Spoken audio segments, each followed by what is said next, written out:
याकूब की पत्री। आइए हम याकूब की पत्री का पहला अध्याय देखें। याकूब अपना परिचय परमेश्वर और यीशु मसीह का दास कहते हुए देता है। यह एक ऐसी उपाधि थी जिसे ज्यादातर प्रेरितों को अपने आप को कहलाने में खुशी होती थी। किसी भी प्रकार के अधिकारों पर दावा न करते हुए उन्होंने अपना संपूर्ण जीवन परमेश्वर और यीशु मसीह के स्वामित्व के प्रति सौंप दिया था। उन्होंने अपना जीवन को अपना स्वयं का न समझा। वे व्यक्तिगत रूप में महत्वाकांक्षाओं से दूर थे। वे केवल प्रभु की सेवा करने और उसे प्रसन्न करने के लिए जीते थे। एक बंधुआ दास की जिंदगी भी सिर्फ अपने स्वामी के लिए होती थी। उसके पास स्वामित्व का कोई अधिकार नहीं था। किसी भी तरह की पदवी या उपाधि वो नहीं रख सकता था। जो कुछ भी उसके पास था वो उसके स्वामी के अधिकार में रहता था। वह सिर्फ सेवा करने के लिए ही था। अब पहली आयत में लिखा है, परमेश्वर के और प्रभु यीशु मसीह के दास याकूब की ओर से 12 गोत्रों को जो तितर बितर होकर रहते हैं नमस्कार पहुंचे। ये पत्री उन 10 खोए हुए गोत्रों के लिए नहीं लिखी गई है। ये वे 12 गोत्र हैं जो दुनिया भर में फैले हुए थे। ये तीतुस सम्राट द्वारा यरूशलेम के विनाश किए जाने से पहले की बात है। वास्तव में बाइबल के विद्वानों का मानना है कि हो सकता है कि लिखे गए पत्रियों में से याकूब की पत्री शायद पहले ही लिखी गई थी। ये पौलुस की पत्रियों से पहले लिखी गई। कुछ लोगों का कहना है कि अरे याकूब ने तो अपनी पत्री पौलुस के अनुग्रह के द्वारा उद्धार जैसे उपदेशों का खंडन करने के लिए लिखी। ऐसा नहीं है। याकूब ने अपनी पत्री पौलुस की अपनी पत्रियों को लिखने से पहले लिखी थी। यदि वो पौलुस की पत्रियों का खंडन करने के लिए लिखता तो यह एक बड़ी ही दिलचस्प बात होती, क्योंकि उसने अपनी यह पत्री तकरीबन पौलुस की पहली यात्रा लिखे जाने के 5 या 10 साल पहले लिखी थी। याकूब दुनिया भर में फैले हुए 12 गोत्रों को अपने अभिवादन से संबोधित करता है। वो यहाँ पर यूनानी भाषा के विशिष्ट अभिवादन का प्रयोग करता है, जो कि वास्तव में अनुग्रह का पर्यायवाची है। दूसरी और तीसरी आयतों में, हे मेरे भाइयों, जब तुम नाना प्रकार की परीक्षाओं में पड़ो तो इसे पूरे आनंद की बात समझो। हम हमेशा परीक्षाओं का सामना करते हैं। इन हर एक परीक्षाओं में हमें एक निर्णय लेना होता है कि क्या हम शरीर के अनुसार या आत्मा के अनुसार चलें। ये परीक्षाएं वे अवस्थाएं या परिस्थितियां होती हैं जो हमें शारीरिक प्रतिक्रियाओं की ओर ले जाती है। उस समय हमें वो चुनना होता है कि हम शरीर के अनुसार चलें या आत्मा के अनुसार। हम ये जानते हैं कि हर प्रकार की परीक्षाएं चारों तरफ से हमेशा आती हैं। परीक्षा हमारे स्वामित्व की धारणा के कारण आती है। हम अपने पास जो चीजें हैं उन पर अपना स्वामित्व मानते हैं। हम कई बार अपने आप पर गुस्सा करते हुए शरीर के अनुसार प्रतिक्रिया करते हैं, क्योंकि हमारी सबसे महत्व की चीजों के साथ कुछ खिलवाड़ हुआ है। आपसी व्यक्तिगत संबंधों के कारण भी परीक्षाएं आती है। कई प्रकार की परीक्षाओं में मुझे मेरे शरीर के अनुसार प्रतिक्रिया करने की मानसिकता होती है और यहां मेरी परीक्षा होती है।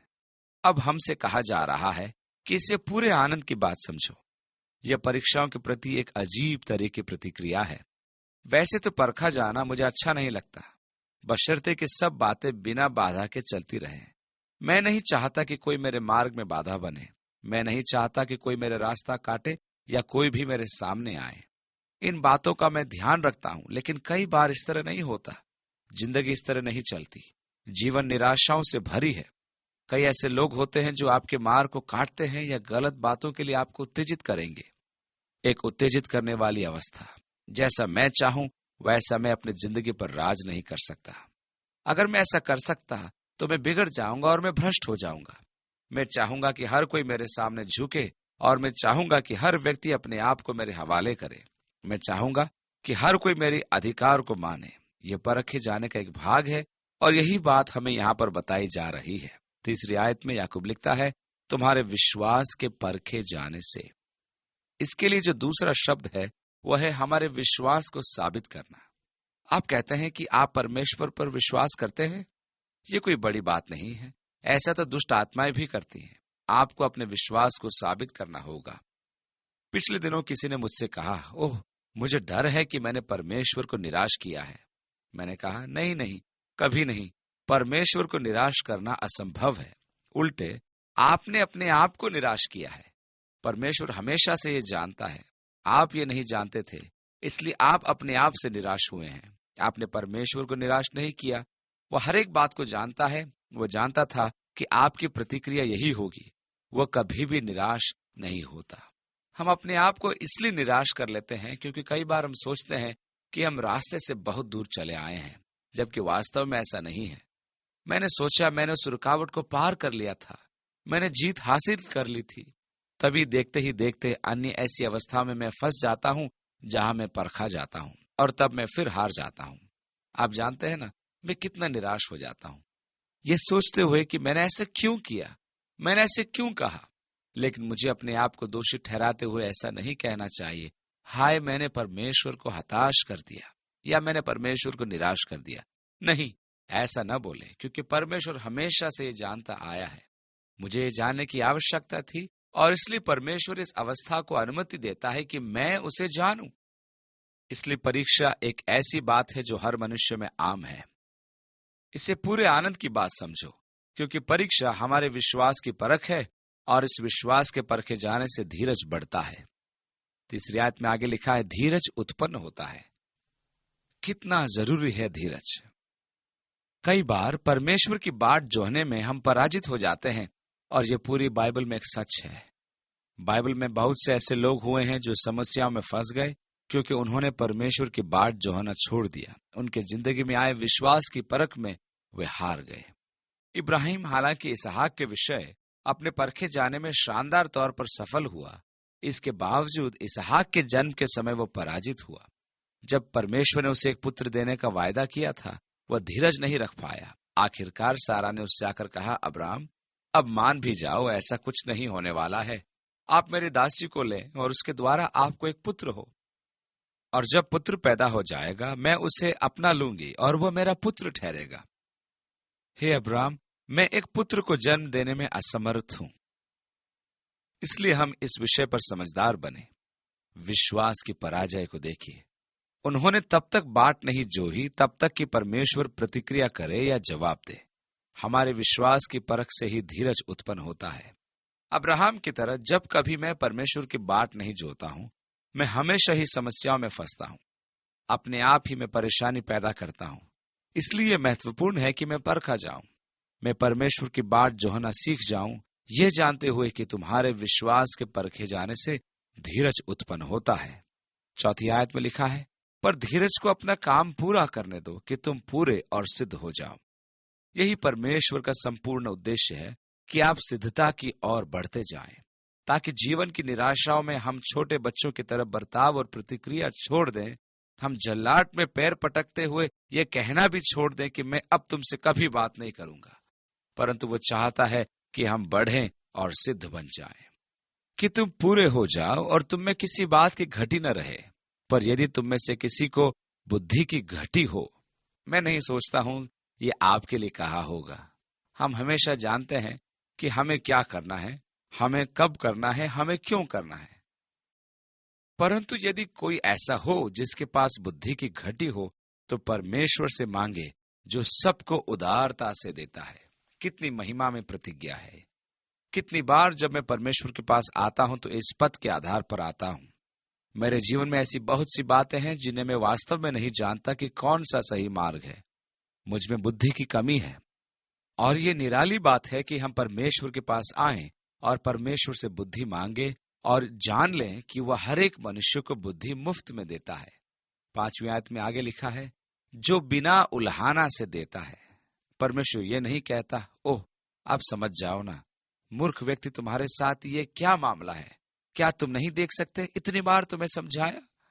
आप ये जान लीजिए कि जब आप उसके पास बुद्धि के लिए आते हैं तो वह आपकी उल्हाना नहीं करेगा, वो आपको न रोकेगा और देरी न होने देगा। वो बुद्धि हमें मुफ्त में देगा, बिना उल्हाना के या बड़ी उदारता से हमें देगा। और 5वीं आयत में आगे लिखा है, और उसको दी जाएगी महिमा में प्रतिज्ञा कि यदि मुझे बुद्धि की आवश्यकता है तो मैं ये परमेश्वर से मांग सकता हूं।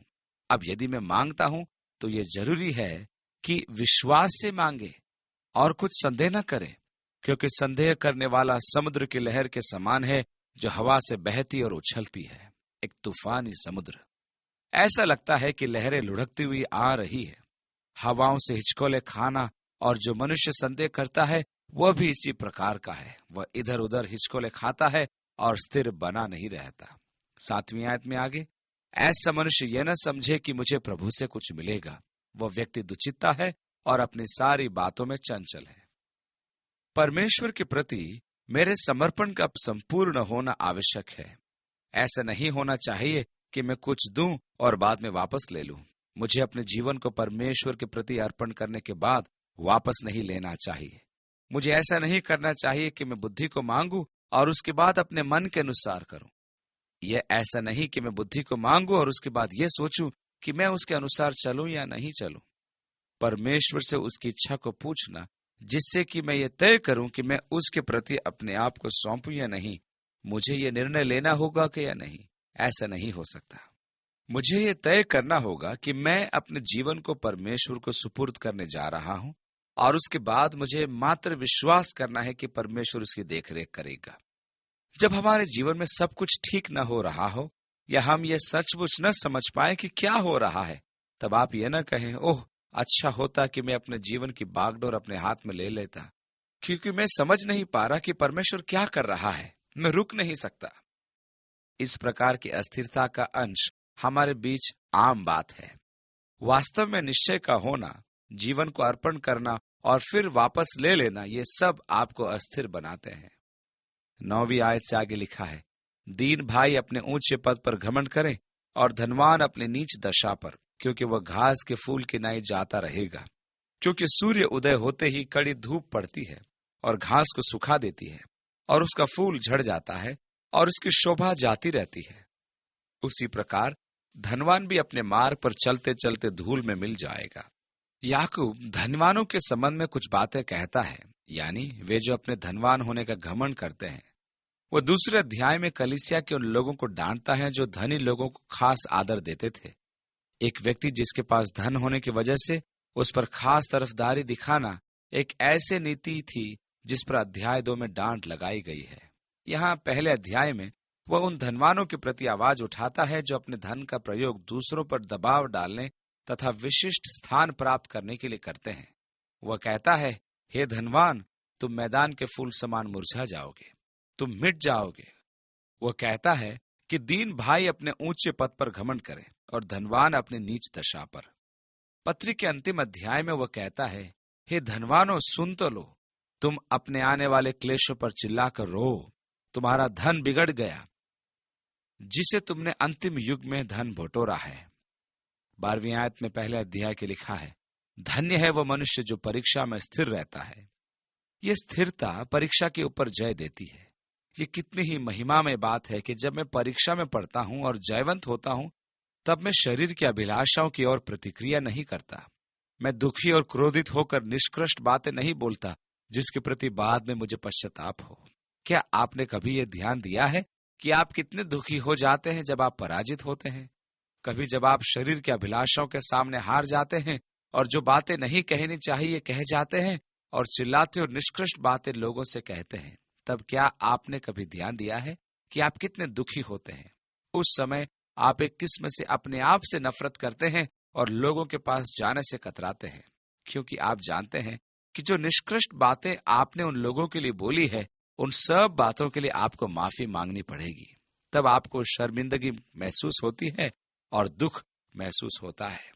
ओह, कितनी धन्य बात है कि जब हम जय पाते हैं और शरीर की अभिलाषाओं के अनुसार प्रतिक्रिया नहीं करते हैं, तब हम आत्मा के अनुसार प्रतिक्रिया करते हैं।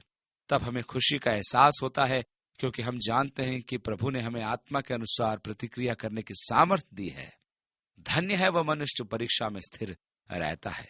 12वीं आयत में आगे लिखा है, क्योंकि जब वो परखा जाता है, यानी कि जब विश्वास परखा जाता है, तब हम सच्चे पाए जाते हैं। यह महत्वपूर्ण है कि विश्वास परखा जाए, क्योंकि हम में अपने आप को धोखा देने की ताकत है। इस अध्याय में याकूब 2 बार अपने आप को धोखा देने वाली बात कहता है। यदि आप केवल वचन के सुनने वाले हैं, तो आप अपने आप को धोखा देते हैं। यदि आप अपने बारे में सोचते हैं कि आप एक धार्मिक मनुष्य हैं, लेकिन फिर भी आप अपने जीभ को लगाम नहीं देते, तभी आप खुद को धोखा दे रहे हैं। आपका धर्म व्यर्थ है। सो विश्वास का परखा जाना महत्वपूर्ण है।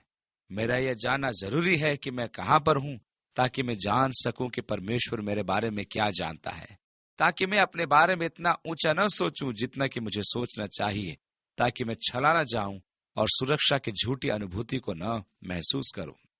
परमेश्वर परीक्षाओं और परखे जाने की अवस्था को हमारे जीवन में इसलिए अनुमति देता है ताकि मैं अपने बारे में जो सत्य है उसको जान पाऊं।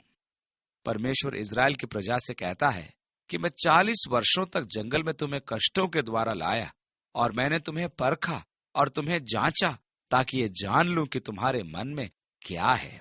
व्यवस्था विवरण 8वें अध्याय की 2 आयत में ऐसा लिखा है। ऐसा नहीं था कि परमेश्वर उनके हृदय की बात नहीं जानता था, वह उनके बारे में सब कुछ जानता था, परंतु वे नहीं जानते थे। इसलिए उसने उन्हें परखा ताकि वे ये देख ले कि उनके दिल में क्या है। यिर्मयाह 17:9 में लिखा है, क्योंकि मन तो सब वस्तुओं से अधिक धोखा देने वाला होता है, और ये मन धोखा देने वाला है, और हम कई बार खुद को धोखा देने के लिए दोषी पाए जाते हैं। पौलुस 1 कुरिन्थियों के 6 अध्याय की 9 आयत में कहता है, धोखा न खाओ। परखा जाना एक महत्वपूर्ण तरीका है जिसके द्वारा मैं खुद के बारे में सच्चाई जान लेता हूं। यह सत्य परखे जाने के समय प्रकट हो जाता है, क्योंकि जब सब कुछ बढ़िया चल रहा है और मैं बिना किसी बाधा के सब कुछ चला पा रहा हूं, तब मैं अपने बारे में सत्य को नहीं जान पाता। मैं नहीं जानता कि जब विपत्ति आएगी तो मैं कैसे प्रतिक्रिया करूंगा।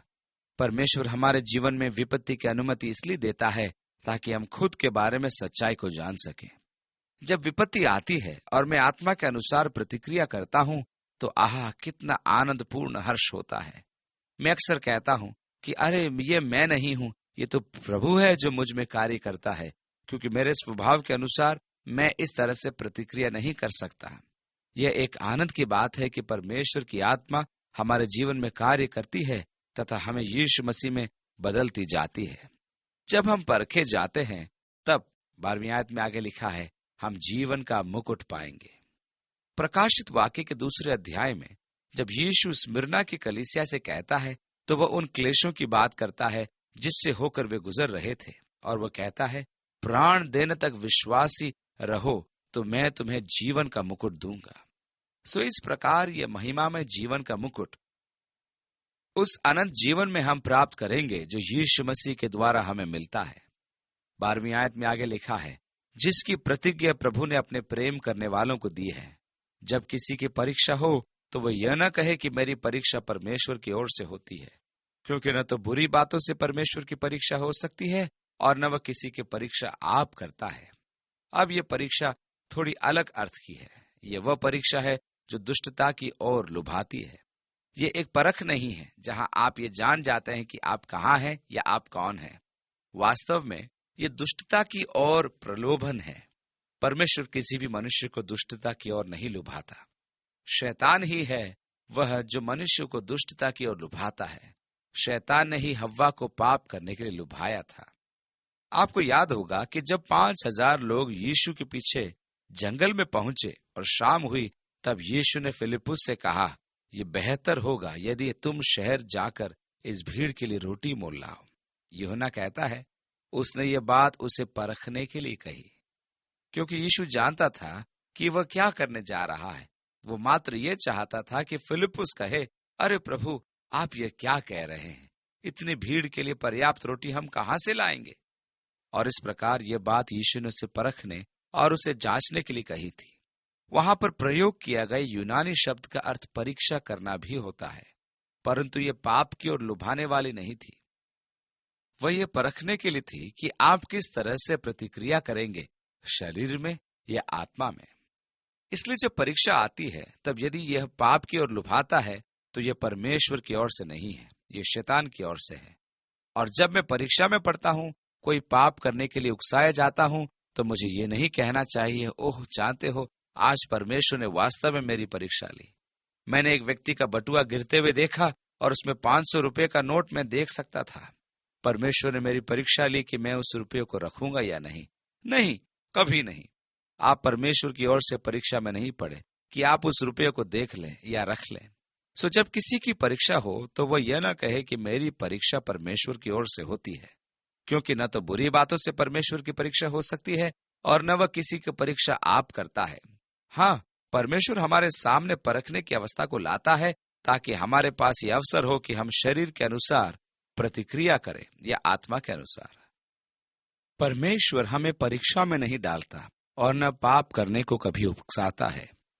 14वीं आयत में, परंतु प्रत्येक व्यक्ति अपनी ही अभिलाषा से खींचकर और फंसकर परीक्षा में पड़ता है।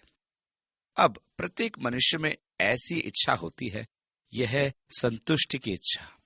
प्रत्येक मनुष्य को गहराई से एक प्यास है जो उसमें जीवन के प्रति एक तरह की कुंठा को जन्म देती है। इससे बढ़कर इस जीवन में और कुछ भी नहीं। यीशु यूहन्ना के 7वें अध्याय में उसका जिक्र करता है, जब पर्व के दिन वह कहता है, यदि कोई प्यासा हो तो मेरे पास आकर पिए। तो वह मनुष्य में पाई जाने वाली आध्यात्मिक प्यास के बारे में कहता है, न कि शारीरिक। एक गहरी इच्छा मुझ में पाई जाती है जीवन के अर्थ के लिए, जीवन की संतुष्टि के लिए। शैतान मेरे पास आता है और मुझे बताता है कि संतुष्टि को प्राप्त करने के लिए मुझे धैर्य धरने की आवश्यकता नहीं। वो मुझसे कहता है कि मुझे उस मार्ग पर चलने की आवश्यकता नहीं है जो परमेश्वर ने मेरे लिए नियत किया है। क्योंकि अक्सर परीक्षा में मैं एक विचार शामिल करता हूं कि मुझे तुरंत संतुष्टि की प्राप्ति होगी यदि मैं परमेश्वर के मार्ग से मात्र हट जाऊंगा। जब शैतान यीशु के पास आया तो उसके उस परीक्षा के पीछे उसका यह लक्ष्य यही था कि वह परमेश्वर से दूर हो जाए। शैतान कहता है कि तुम तो जगत को छुड़ाने के लिए आए हो, तुम जगत को परमेश्वर के अधिकार क्षेत्र और परिधि के अंदर लाने के लिए आए हो। परमेश्वर ने तुम्हें इसी उद्देश्य से भेजा है कि जगत को छुड़ाओ। परमेश्वर का उद्देश्य यही है कि तुम क्रूस पर चढ़ाए जाओ, तुम कष्ट को सहो और मारे जाओ ताकि जगत को छुड़ाया जाए। मैं एक राय देता हूं, लेकिन तब तुम क्रूस से बच सकते हो। तुम्हें क्रूस रूपी परमेश्वर के मार्ग में चलने की आवश्यकता नहीं, क्योंकि यह एक क्लेश का मार्ग है। तुम तुरंत ही इस उद्देश्य को पूरा कर सकते हो। मैं तुम्हें बताता हूं कैसे। यदि तुम बस मेरे सामने झुककर मेरी आराधना करो तो मैं तुम्हें इस पूरे जगत के राज्यों को दे दूंगा और वे सब तुम्हारे हो जाएंगे। देखा आपने, लक्ष्य यही है कि आप परमेश्वर के मार्ग को छोड़ दें। शैतान हमेशा इसी सिद्धांत का प्रयोग करता है और वह है तुरंत संतुष्टि की परिकल्पना। विभिन्न लोगों के लिए वह विभिन्न प्रकार के प्रलोभनों को पेश करता है। जैसे तुम्हें परमेश्वर के मार्ग पर चलना जरूरी नहीं है, तुम्हें परमेश्वर के वचन की पालन करने की आवश्यकता नहीं। देखा आपने, परमेश्वर आप पर पाबंदी लगा रहा है, परमेश्वर आपको रोक कर रखे हुए है। और यही बात उसने हव्वा से कही थी कि परमेश्वर कुछ उत्तम बातों से तुम्हें वंचित कर रहा है। तुम्हें यही संतुष्टि मिलेगी जो तुम्हारे बिल्कुल करीब है। ये इस फल में है हव्वा, और परमेश्वर तुम्हें इस उत्तम चीज से वंचित करना चाहता है, इसलिए लो, इस फल को खा लो। इस प्रकार शैतान हमारे सामने इस वर्जित फल को प्रस्तुत करता है। वो कहता है कि संतुष्टि तो परमेश्वर के मार्ग से हटकर शरीर की अभिलाषाओं को भोगने में है। आप इसी वक्त संतुष्टि को पा सकते हैं। यही है वह जिसकी इच्छा वास्तव में तुम रखते थे, और इस तरह से वे आपको आपके सामने तुरंत संतुष्टि के प्रलोभन को रखता है। पौलुस इफिसियों को लिखी अपनी पत्री में कुछ दिलचस्प बातें कहता है। वो कहता है, और दाखरस से मतवाले न बनो, क्योंकि इससे लुचपन होता है, पर आत्मा से परिपूर्ण होते जाओ। अब यहाँ पर ऐसी दो अलग बातों को हम देखते हैं जिनका आपस में कोई संबंध नहीं है। एक शराब का सेवन करने वाले की तुलना आत्मा से परिपूर्ण व्यक्ति से की गई है।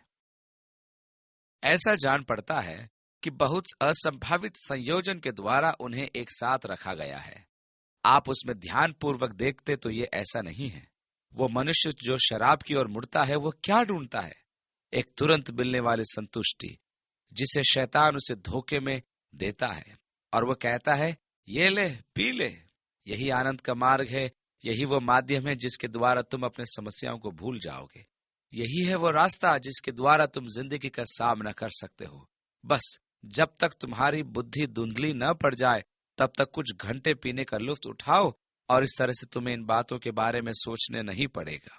जानते हो, ये तुम्हें मात्र आराम देगा और तुम्हें तनावों से मुक्त कर देगा, और तुम्हें तुरंत संतुष्टि मिलेगी।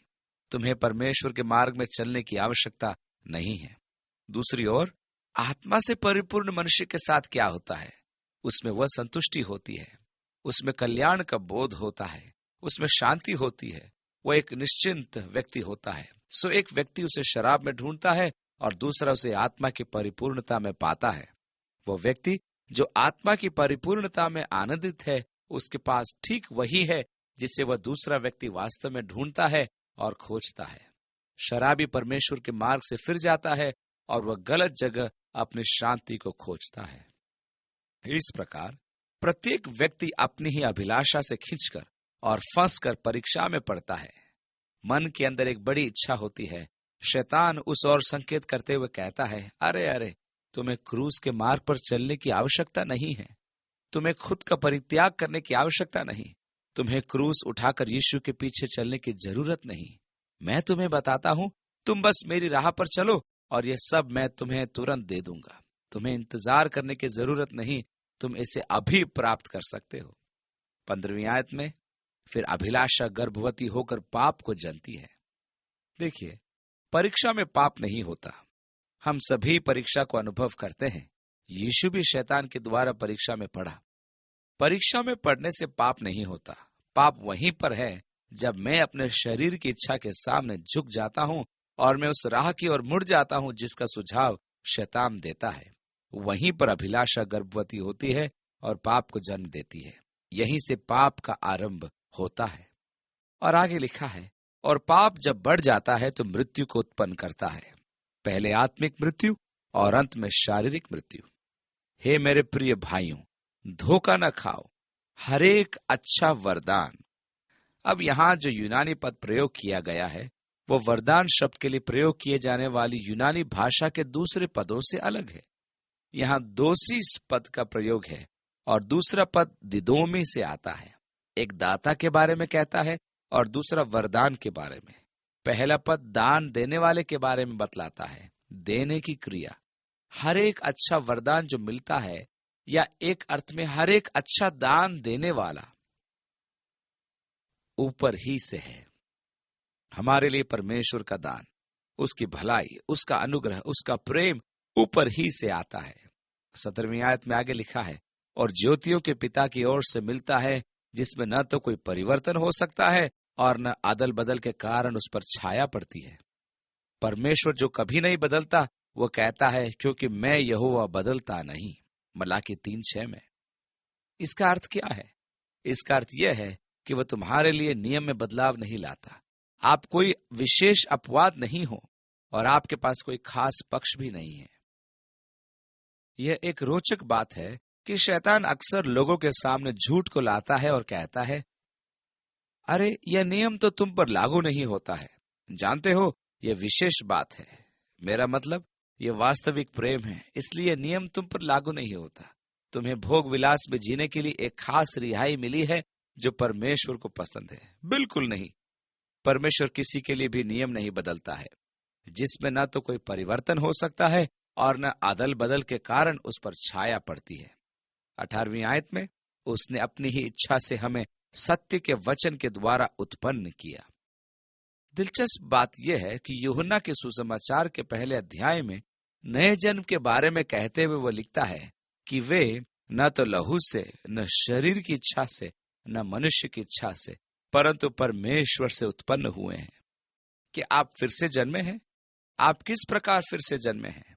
क्योंकि आपने फिर से जन्म लेने के लिए सोचा है। परमेश्वर ने ही यह चुना है कि आप फिर से जन्म लें।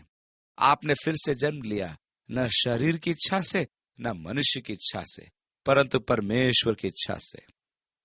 यूहन्ना 15:16 में यीशु ने कहा, तुमने मुझे नहीं चुना, परंतु मैंने तुम्हें चुना है और तुम्हें ठहराया है, ताकि जाकर फल लाओ और तुम्हारा फल बना रहे। यह मेरे लिए एक बड़ी महिमामय सत्य है कि परमेश्वर ने मुझे चुना है। यह मुझे रोमांचित करती है कि परमेश्वर मुझे चुनता है और मुझे जानता है। यह मुझे रोमांचित करता है क्योंकि परमेश्वर मुझे अपने पूर्व ज्ञान के आधार पर चुनता है। रोमियो उसके 8वें अध्याय की 29वीं आयत में लिखा है, क्योंकि जिन्हें उसने पहले से जान लिया है, उन्हें पहले से ठहराया भी है। उसके पूर्व ज्ञान के आधार पर उसने मुझे चुना और मैं परमेश्वर की इच्छा के द्वारा फिर से जन्माया गया। मैं परमेश्वर की इच्छा के अनुसार फिर से जन्मा। आपका जन्म न शरीर की इच्छा से, न मनुष्य की इच्छा से, परंतु परमेश्वर की इच्छा ही से हुआ है। मुझे ये पसंद है कि परमेश्वर मुझे चुनता है।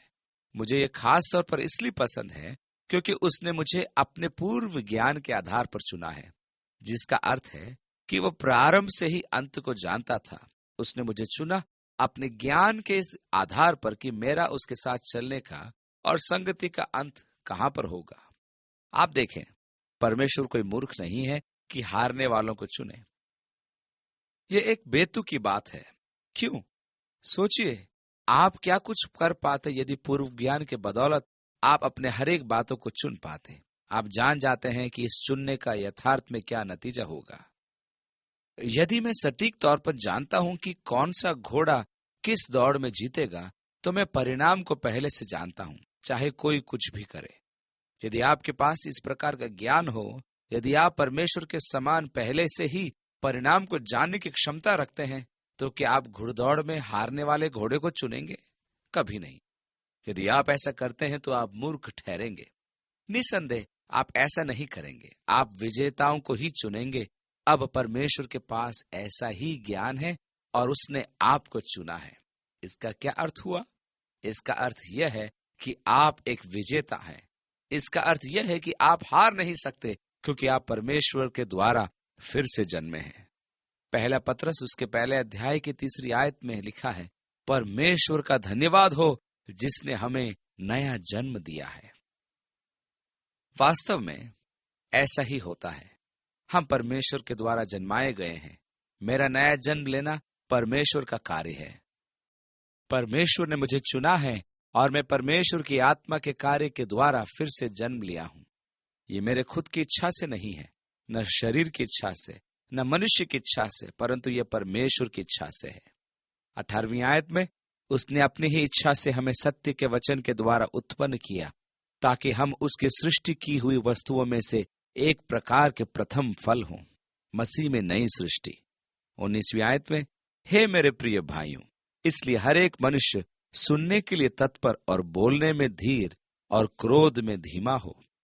अब जैसे किसी ने कहा कि परमेश्वर ने हमें 2 कान और 1 मुंह दिया है, तो जरा इसके बारे में थोड़ा गौर करिए। इसका अर्थ यह है कि वह चाहता है कि जितना हम बोलते हैं उससे दुगुना हम सुने। जल्दबाजी में न बोलें, सुनने के लिए तत्पर और बोलने में धीर, क्रोध में धीमे हों। ओह, यदि मैं बोलने में धीर होता और यदि बस मैं अपना मुंह बंद रखता तो हर बात कितनी सुगमता से हो सकती थी। परंतु जब हम बोलने में तत्पर होते हैं तो हम कई बार गलती करते हैं। जो गलतियां हम कह चुके होते हैं उनके लिए हमें माफी मांगनी पड़ती है। इसलिए क्रोध में धीमे बनो। आगे लिखा है, क्योंकि मनुष्य का क्रोध परमेश्वर के धर्म का निर्वाह नहीं कर सकता। इसलिए सारी मलिनता और बैर भाव की बढ़ती को दूर करके, यहां पर तात्पर्य है बैर भाव या दुष्टता की प्रचुरता या उसके बहाव से। इसलिए हम अपनी सारी मलिनता और बैर भाव की प्रचुरता को दूर करें। आगे लिखा है, उस वचन को नम्रता से ग्रहण कर लो जो हृदय में बोया गया और जो तुम्हारे प्राणों का उद्धार कर सकता है। हम अपने अहंकार एवं दुष्टता के मार्गों को दूर करें और मात्र परमेश्वर के वचन को सुने, क्योंकि परमेश्वर के वचन ही के द्वारा हम नया जन्म लेते हैं। यही वो बीज है जो हमारे हृदय में बोया जाता है और हमें नया जन्म देता है। परमेश्वर का वचन जो हमारे हृदयों में बोया जाता है वही नया जीवन एवं नए जन्म को लाता है। इसलिए उस वचन को नम्रता से ग्रहण कर लो जो हृदय में बोया गया और जो तुम्हारे प्राणों का उद्धार कर सकता है। 22वीं आयत से आगे लिखा है, परंतु वचन पर चलने वाले बनो और केवल सुनने वाले ही नहीं जो अपने आप को धोखा देते हैं। क्योंकि जो कोई वचन का सुनने वाला हो और उस पर चलने वाला न हो तो वह उस मनुष्य के समान है जो अपना स्वाभाविक मुंह दर्पण में देखता है, इसलिए कि वह अपने आप को देखकर चला जाता और तुरंत भूल जाता है कि मैं कैसा था। अपने बारे में उच्च विचार रखना एक स्वाभाविक सी बात है। आपको सच्चाई से अवगत कराने के लिए छोटे नाती पोतों से बढ़कर और कोई नहीं। मेरे कहने का मतलब है कि आप दर्पण में अपना चेहरा देखते हो और कहते हो, अरे इस ऐप को तो देखो। इसके बाद आप चले जाते हो और आप भूल जाते हो कि आप कैसे दिखते थे। सो मेरी छोटी पोती आकर कहती है, दादाजी आपके दांत तो पीले पड़ गए हैं। खैर, मुझे ये भूल जाने की आदत है, इसलिए मैं भूल गया था। और फिर वो कहती है, दादाजी आपके चेहरे में तो झुर्रियां पड़ रही है। इसी प्रकार वो मनुष्य होता है जो वचन को सुनने वाला है। आप अपने बारे में एक झूठी धारणा बना लेते हैं। आप कहते हैं, खैर मैं बाइबल अध्ययन के लिए जाता हूं और मैं वास्तव में परमेश्वर के वचन का अध्ययन कर रहा हूं। मैं वास्तव में वचन का ज्ञान रखता हूं। मैंने यूहन्ना का सुसमाचार पूरी तरह से कंठस्थ कर लिया है और वास्तव में मैं वचन को जानता हूं। ठीक है, परंतु क्या आप उस पर चलते हैं? आप ये समझ लीजिए कि यदि आप सिर्फ वचन के सुनने वाले हैं और उस पर चलने वाले नहीं, तब आप खुद को धोखा दे रहे हैं। इसलिए हमें वचन पर चलने वाला होना जरूरी है। ये ऐसा नहीं कि वे जिनके पास व्यवस्था है वे धर्मी ठहराए जाएं, परंतु वे जो व्यवस्था पर चलते हैं वे ही धर्मी ठहरेंगे। ये बात पौलुस रोमियो के 2 अध्याय की 13वीं आयत में कहता है। यही एक गलती थी जो यहूदी लोग कर रहे थे। उन्होंने सोचा था कि अरे हमारे पास तो मूसा की व्यवस्था है। पौलुस कहता है, नहीं नहीं, यही काफी नहीं, तुम्हें मूसा की व्यवस्था पर चलना भी होगा। अब याकूब कहता है, तुम कहते हो कि तुम्हारे पास परमेश्वर के वचन है, ये काफी नहीं है। तुम्हें परमेश्वर के वचन के अनुसार चलने वाला भी होना चाहिए। इसे व्यवहारिक तौर पर अपने जीवन में लागू करना जरूरी है। जो आज्ञाएं वचन में दी गई हैं, उसका आज्ञा पालन जरूरी है। तुम सिर्फ सुनने वाले नहीं बल्कि वचन पर चलने वाले बनो, क्योंकि तुम ऐसा न करके अपने आप को धोखा दोगे। 25वीं आयत में, पर जो व्यक्ति स्वतंत्रता की सिद्ध व्यवस्था पर ध्यान करता रहता है, वह अपने काम में इसलिए आशीष पाएगा कि सुनकर भूलता नहीं, पर वैसा ही काम करता है। वह जिस कार्य को करेगा उसमें आशीष पाएगा। 26वीं आयत में, यदि कोई अपने आप को भक्त समझे और अपने जीभ पर लगाम न दे पर अपने हृदय को धोखा दे, तो उसकी भक्ति व्यर्थ है, यानी कि उसकी भक्ति शून्य है। आगे लिखा है, हमारे परमेश्वर पिता के निकट शुद्ध और निर्मल भक्ति यह है कि अनाथों और विधवाओं के क्लेश में उनकी सुधि लें और अपने आप को संसार से निष्कलंक रखें। यही वो बातें हैं जो वास्तव में होनी चाहिए। उन पर भलाई करना जो जरूरत में है और ऐसे लोगों के प्रति अपनी सहायता का हाथ बढ़ाना, यही वचन के अनुसार चलना है। वचन पर चलने का अर्थ है ऐसे सकारात्मक क्रिया में परिणित होना जिसमें उस व्यक्ति की ओर सहायता का हाथ बढ़ाया जाता है जो जरूरत में है, और यह भी कि अपने आप को संसार से निष्कलंक रखना है।